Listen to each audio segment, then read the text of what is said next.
never cared too much for the Morph Ball only segments in the Prime series either.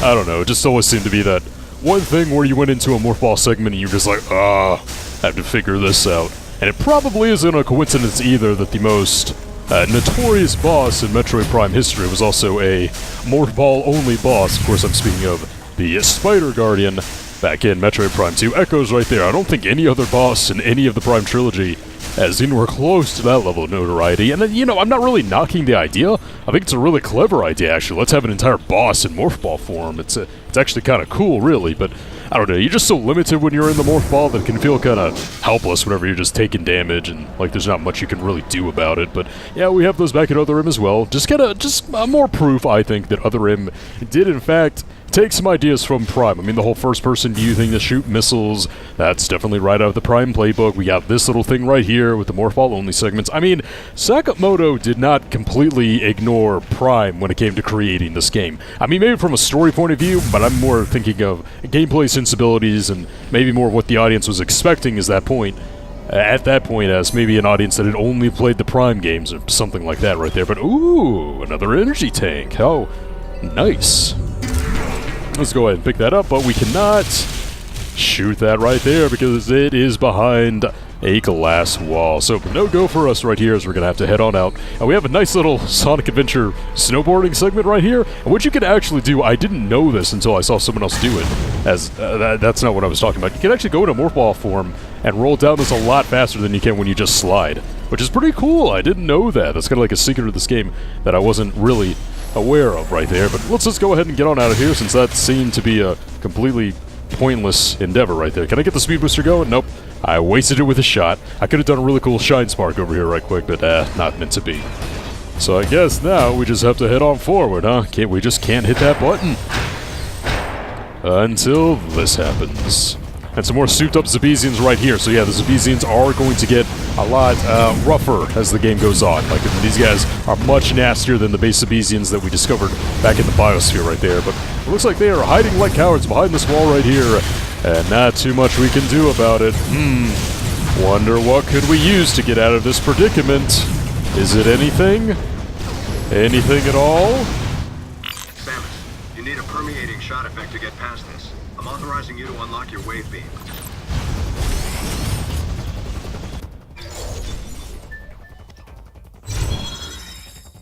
And there we go, the Wave Beam, returning from yet again Super Metroid, although I guess it was in Metroid 2 Return of Samus first, and now we can fire things through walls such as these, so we stand a fighting chance. Alright, well, it took us being in a complete no-win situation in order to get that right there, but now that we've done that, we just charge up and unleash it. And of course, the Wave Beam is another flat increase to our damage potential as well, so our beam just keeps getting stronger and stronger and stronger, really nice.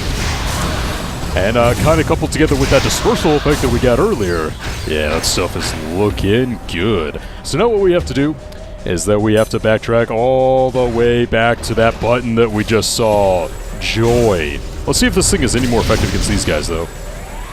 And I think we do still have the Ice Beam effect, because it's just like super in the way that all the beams stacked on top of each other. So just because you had the Wave Beam does not mean that you lost the ice properties of the Ice Beam as well, which is pretty cool right there. But yeah, we're gonna have to head all the way back there right quick.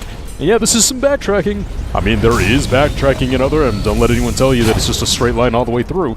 And we did see some examples of backtracking earlier in this sector as well, such as when we got the speed booster and we had to go through some familiar territory for that. So I guess in the way, Sector 2 is kind of more traditionally Metroid than both Sector 1 and Sector 3 were up to this point. Although the backtracking, I don't know if, I mean, it is backtracking technically, yeah, but I feel like, is it possible that it's like a linear backtracking? Yeah, I think that's what it is, really. Like, you still have to kind of go on a set path, and you're just going through the same path when they wanted you to, so I think that's what it is. But then again, isn't that what backtracking normally is anyway? Like, I don't think it really changes. Like by definition, I don't think backtracking, because I mean, like, the backtracking you had to do in Super Metroid really was just like you had to go there, right? I guess like you could have gone somewhere else and gotten lost, but is that really better when it comes to backtracking, that you just get lost going somewhere else and you don't know where to go? I don't know. That's what I meant when I said like Other M does try to appeal for a more general audience by not having much backtracking at all, as I do feel like the general gaming audience looks down on stuff like that, but I mean, was backtracking, like, really a positive? Like, is it really better than this backtracking? Was Super Metroid's really better than this one? I don't know. But now that we do have the wave beam, we can just go ahead and shoot that guy right there. Let's make sure I hit it, actually. Go ahead and do that. Okay, maybe I just gotta stand right in front of it. Come on. Or maybe I just need to boom, boom, boom. Oh, first person. What am I doing? Duh.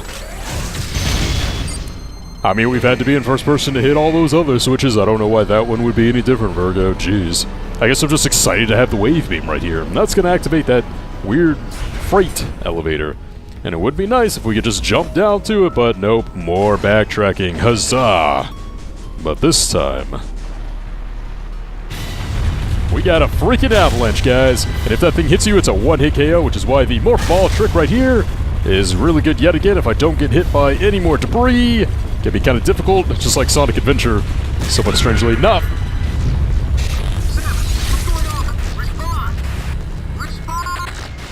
Okay, I tried to act cool and it didn't work.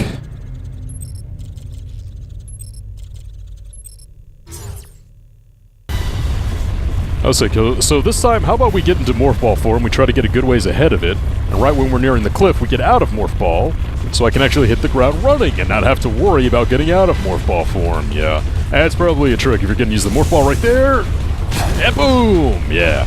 Those are the cool moments I was talking about right there, yeah, with the speed booster. Sometimes you get a little cutscene in order to avoid the damage right there. But yeah, if you're going to use the Morph Ball trick right there, don't go careening off the cliff in the Morph Ball, because the time that you have to use in order to get back to a running speed so you can actually activate the speed booster and survive that, it's going to cost you. You're going to end up dying in the process, which is just great. Okay, this segment right here. Okay, this is another one of those, you remember back in the Biosphere, back in Sector 1, I talked about how I felt like, I don't think I wanted to freeze that guy when it was like that. Can I actually, like, melt that? Yeah, I want to actually melt you. There we go, that's what I want to do. Didn't want to freeze you right there. I wanted to freeze you whenever you were in the up position. But yeah, some of these things, oh yeah, you have to watch, because like the blast from the beams will actually throw you back a bit. Yeah, that'll be a bit tricky. But yeah, you'll remember that I said at that elevator segment back in the Sector 1 Biosphere that I really liked, because that's something that you couldn't really do in Metroid Prime because of the perspective, and you couldn't do in any of the 2D games because, well, I mean, it was a 3D game aspect. It's not like you could really do that in 2D, and I feel like this is another one right here. We did kind of have segments like this in Metroid Prime, but they kind of sucked in my opinion. The one that sticks out to me is the, oh, yeah, let's see what you tried to do right there. Let's wait till that kind of raises back up, and then we'll freeze it. All the way up, there we go. And it was in like the sunken ship and stuff like that, and it wasn't that good. But I feel like with an example like this, with the platforms going up and down and you having to freeze them, that's something that only Other M could really do in the Metroid series, which I appreciate. You know, I wish there was more of that. And I wish there was less of these guys right here. Alright, well now that we do have the wave beam, hopefully we won't have, as much trouble. Oh god, the damage that these guys do.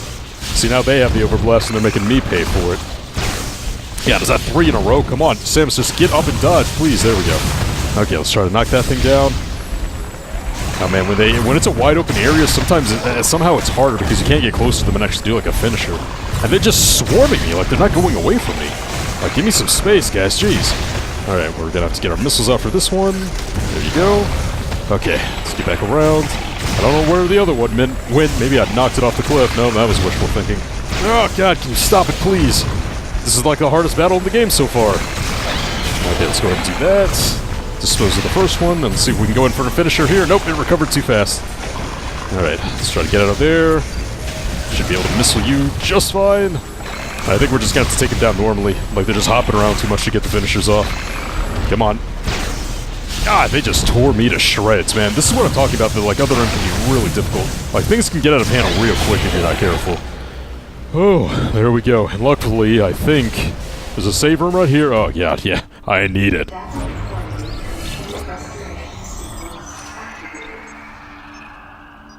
There we go, that was kind of rough. Yeah, both of those guys teaming up on you, that can be nasty. So it looks like we are at the elevator area right now, and something that I didn't point out is that we've been assigned to actually get to Sector 3 right now to chase down that mysterious beast that attacked us back in the Biosphere, and I think they implied that it killed Lyle, so... And note that Anthony said that when we find it, you have to take it down, use your plasma beam, which is like... Okay, that's kind of the explanation that we need more of in this game if the authorization system is going to work in any capacity, really. As now we have to go into hand-to-hand combat with these guys right here, but I want to keep talking about that.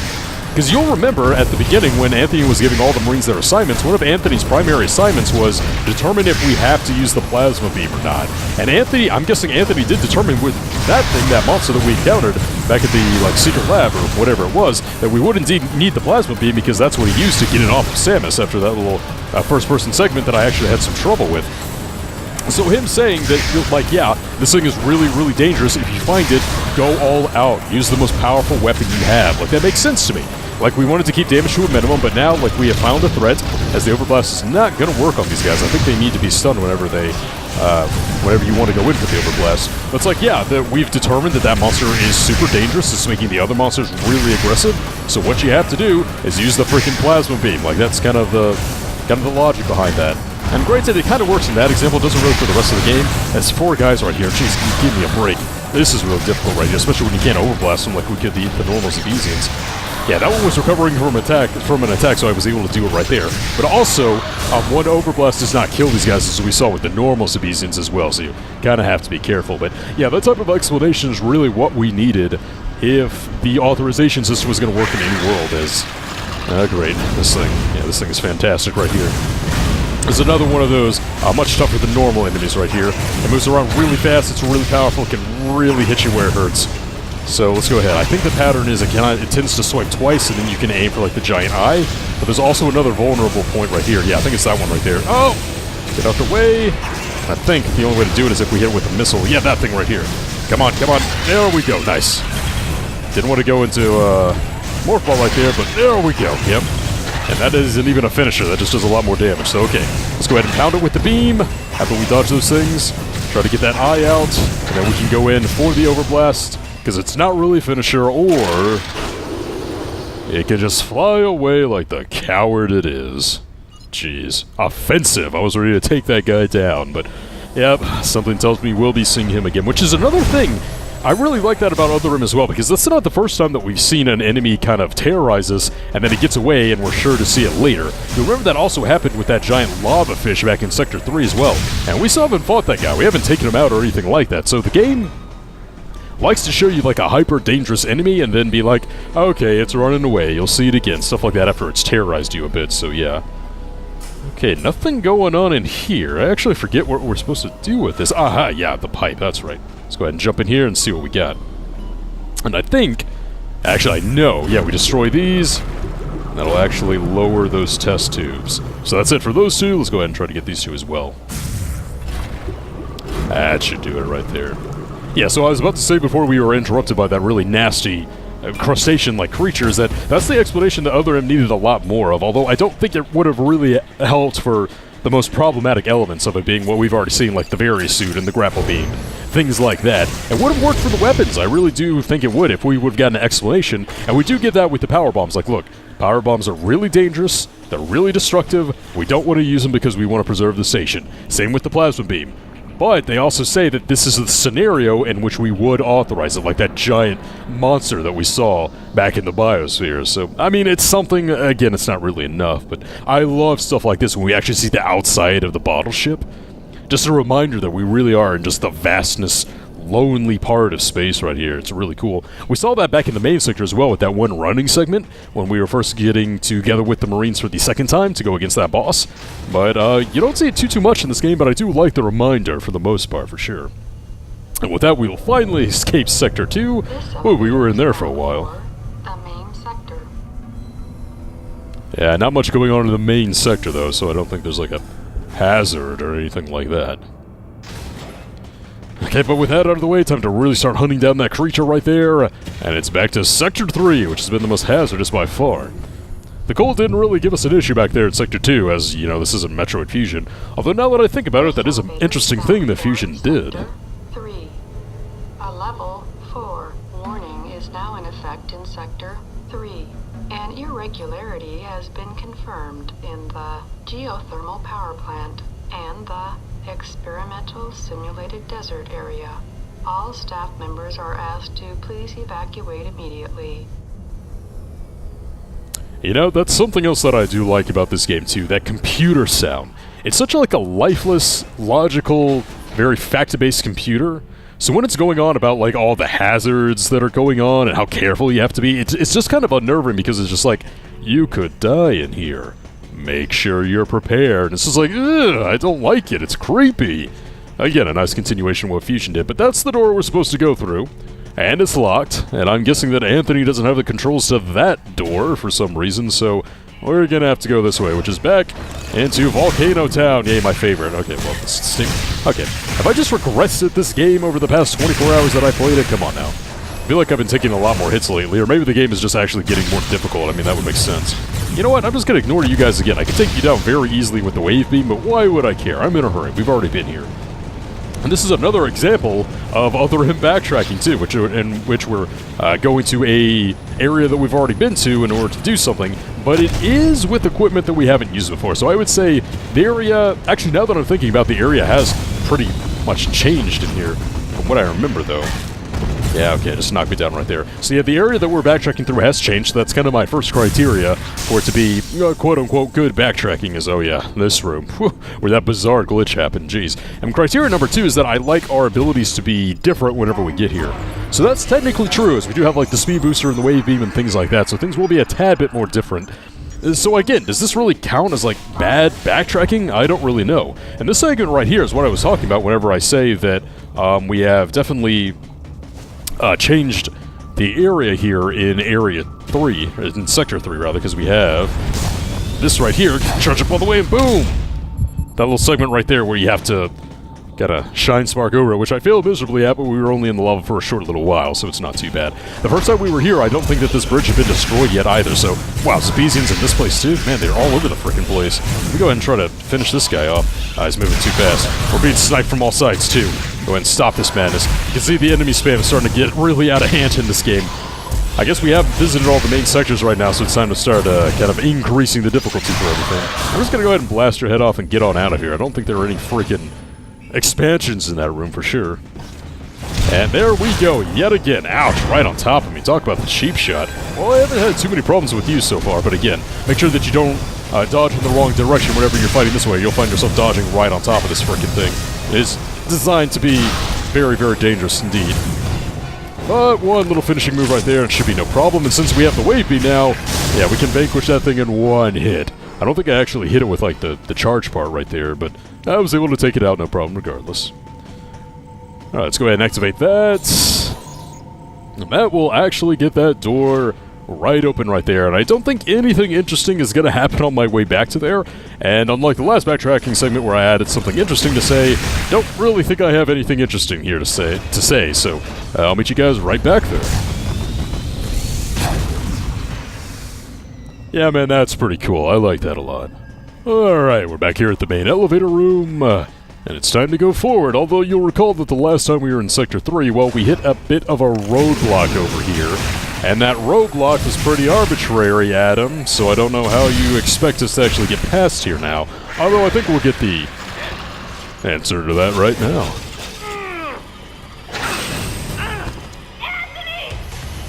Alright, looks like there's only one thing blocking us right here. What's it gonna be?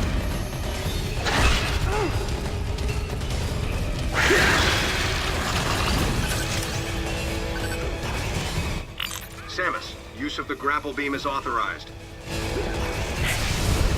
And there we go. With that, we have access to the grapple beam. Yeah, just in time, too, as this guy's making yet another appearance. Well, thought it would be a while before we saw you again, Beastie. Let's go ahead and try to take him out again right there, as I think it's pretty much the same pattern as before. I think what we can do now, though, well, we do have Anthony. I don't know how useful he's actually going to be, though. God, this thing is fast. So many of the enemies in this game really aren't that fast, but this one is. I think we can actually freeze those horns right there now, but this is still going to be the actual way we damage him. Go in for it. Come on. Nice. Still going after us, huh? Okay, yeah. I do want to talk about the authorization of that grapple beam right there. I do like that authorization segment right there, because unlike the Various suit, it's not like we had to suffer a lot and that we were going through a lot of damage before we could actually use that. It was more like Adam saw that, hey, Anthony's going to die any second now. Can we, like, authorize that immediately? And it happened immediately. So, I mean, I do appreciate that right there. That kind of makes sense. And with the upgrade system, that doesn't make sense so often, but oh god, it can survive in the lava too. Yikes.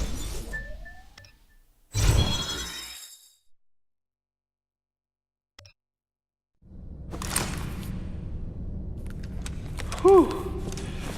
That was ugly. Thanks, Princess. So, you get called out here too? Called? Commander gave us a new directive to move as a unit. Our gather point was a navigation booth near here, but when no one showed, I figured I'd just take a look around. That's when I got jumped by those things you just saw. What was your unit directive? I'm tracking that monster. We were heading to the geothermal power plant to open the magma eruption port. Gotta restore the power in this place so I can see that pretty face of yours. Yeah, it seemed a little excessive to send the whole unit to do it, but he's the commander. He must have had a reason.